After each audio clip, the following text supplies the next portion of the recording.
მე მივიღე გადაწყვეტილება გადავდგე დაკავებული თანამდებობიდან. გიორგი გახარიას მოღალატეობრივი გადადგომიდან 4 წელი გავიდა ნაცმოძრაობის კანონდამრღვევით თავმჯდომარის ნიკა მელიას გადასარჩენად გადამდგარი ყოფილი პრემიერის გადაწყვეტილების გამართლებას მის პარტიაში დღესაც ცდილობენ.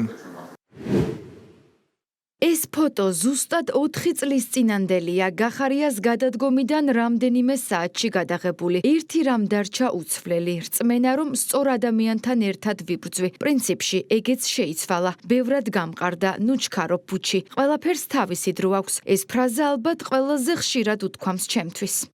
გახარიას წვლილი ქართულ პოლიტიკაში საზოგადოებას ანა ბუჩუკურისგან განსხვავებულად რომ ესმის ამას გიორგი გახარია თბილისის აეროპორტში მიხვდა. როდესაც მისი მოღალატეობრივი ნაბიჯებით უკმაყოფილო ადამიანებმა კვერცხები ესროლეს. გადავალებები მიიღეთ.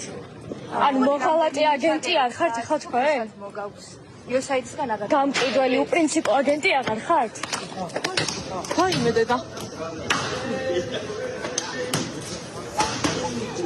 გიორგი გახარიამ თანამდებობა 4 წლის წინ იმ დროისთვის ყველასთვის მოულოდნელად დატოვა. მისი გადაწყვეტილება ქართული ოცნების და ქვეყნის დაზიანებას ემსახურებოდა და ნაცმოძრაობის მაშინდელი თავმჯდომარის მართლმსაჯულებისგან გადარჩენას ისახავდა მიზნად. მიუხედავად იმისა, რომ გახარია ნიკა მელიას მიერ ჩადენილი კანონდარღვევის და ამის საფუძველზე მისი დაკავების კანონიერების შესახებ ინფორმირებული იყო, ნაცმოძრაობის მაშინდელ თავმჯდომარეს საკუთარი გადადგომით გადაეფარა. თუმცა მხოლოდ დროებით. ნიკა მელიას სამართალდამცველებმა გახარიას გადადგომიდან რამდენიმე დღეში დააკავეს. მოგვიანებით კი სტრასბურგის სასამართლომ დაადგინა, რომ ნაცმოძრაობის მაშინდელი ლიდერის როგორც დაპატიმრება, ასევე მის მიმართ აღკვეთის ღონისძიება კანონიერი იყო, რითაც გახარიას და მელიას ერთობლივად პოლიტიკური განაჩენი გამოუტანა.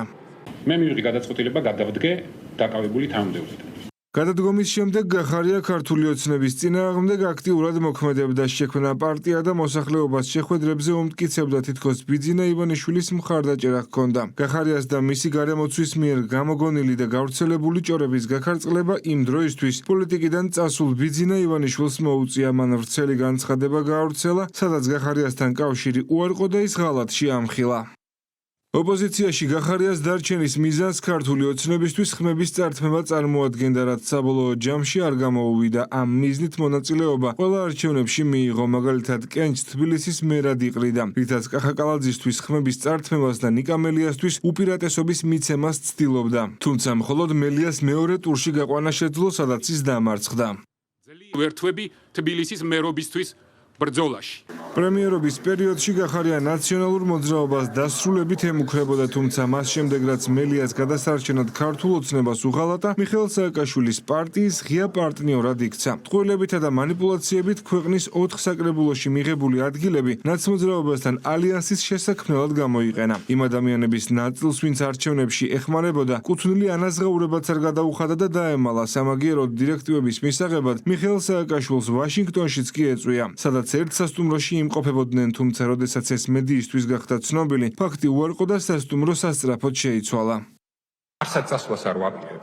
ეთქვენ დაგასრულებთ. ვიყავით ერთი ღამე, იქ შევიკრიბეთ, ჩვენ სხვადასხვა ქალაქებიდან ჩამოფრინდით და მეორე დღესვე უკვე ვიყავით სხვა სასტუმროში, გადაკვეთა არანაირი არ გქონია, ამის უკან საერთოდ არაფერი არ არის და შეხვედრაზე ხო საერთოდ საუბარი ზედმეტია. საკრებულოები დღეს არის პრიორიტეტი, როდესაც ჩვენმა მოქალაქეებმა მათი ინტერესი უნდა განახორციელონ, მათი ყოველდღიური პრობლემები აი ამ საკანონმდებლო ორგანოებით და ეს ძალზედ მნიშვნელოვანია და ჩვენ აქ ამაზე მუშაობთ. გახარია რომ უპრინციპო ამაზე მისი განცხადებები და მოქმედებები ნათლად მეტყველებს. მაგალითისთვის რამდენიმე დღის წინ ის სალომე ზურაბიშვილთან ერთად გერმანიაში ევროპის საბჭოს გენერალურ მდივანს ალან ბერსეს შეხვდა და ამის ამსახველი კადრებიც გამოაქვეყნა. იმ ადამიანს კი ვისთან ერთად გადაღებული ფოტოებითაც დღეს თავს იწონებს ერთი თვის წინ საეჭვო კაცს უწოდებდა მხოლოდ იმიტომ, რომ ბერსე საქართველოში ჩამოვიდა და ხელისუფლების წარმომადგენლებს შეხვდა, თუმცა ბერსესთან შეხვედრისას მისი ბრალდებები ევროპის საბჭოს საპარლამენტო ასამბლეის პრეზიდენტის კორუმპირებულობაზე აღარ გახსენებია.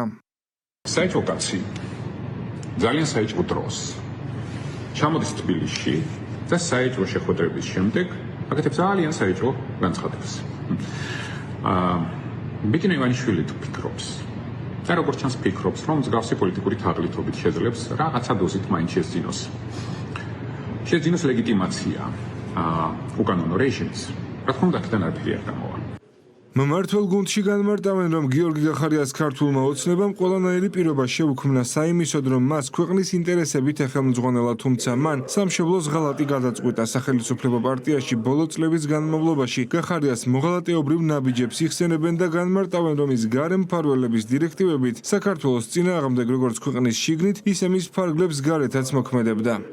ქართულმა ოცნებამ მისცა შესაძლებლობა და წაწია ყველანაირად კარიერულად, ასე ვთქვათ, რომ მისცა შესაძლებლობა და მისცა ნდობა მათ შორის, რომ ის მას ემსახურა საკუთარი ქვეყნისთვის, აირჩია არა გუნდის ღალატის.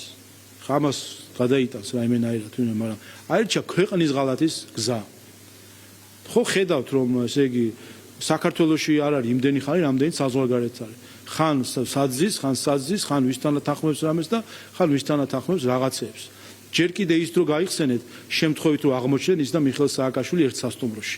აი შემთხვევითობა რო იყო და ჯერ კიდე რომ უნდა და წარმოედგინა თავის თავი უმციკლოდ.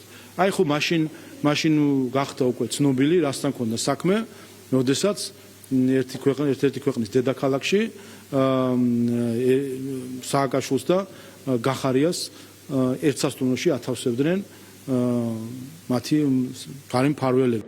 გიორგი გახარიას ღალატის 4 წელს ხალხის ძალაშიც აფასებენ. პარტიაში განმარტავენ, რომ საქართველოსთვის ლიდერის პოპულარიზაცია ქართული ოცნების ხარჯზე მოხდა. თუმცა გახარიამ ჩათვალა, რომ ის დამოუკიდებლადაც შემდგარი პოლიტიკოსი იყო, რაც სიმართლეს არ შეესაბამებოდა. შესაბამისად ღალატის შემდეგ საზოგადოებამ მას ზურგი აქცია. გახარიას შეუძლია დაწეროს მემუარები ღალატის 4 წელი სათაური და ამ შემთხვევაში ბევრი არაფერი ექნება იქ მოსაყვანე მტკიცებულებები, იმიტომ რომ საზოგადოებამ კარგად იცის და კარგად ხედავდა თუ როგორ ჯდებოდა პირდაპირ უცხოური ძალების და აქაური აგენტურის ნარატივზე, თან ისე ცდილობდა, რომ მაინც შეენარჩუნებინა ვითომ თავისი დამოუკიდებელი პოლიტიკა. მოხდა ქართული ოცნების ხარჯზე მისი პოპულარიზაცია.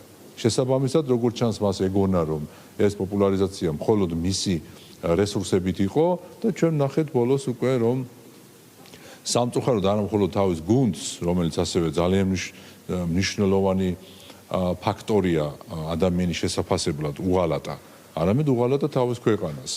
გიორგი გახარიას მიმართ კითხვები, მათ შორის მის არასწორად ჩატარებულ სპეცოპერაციებთან დაკავშირებითაც არსებობს, რაზე საუბარსაც ის თავს ყველა ჯერზე არიდებს.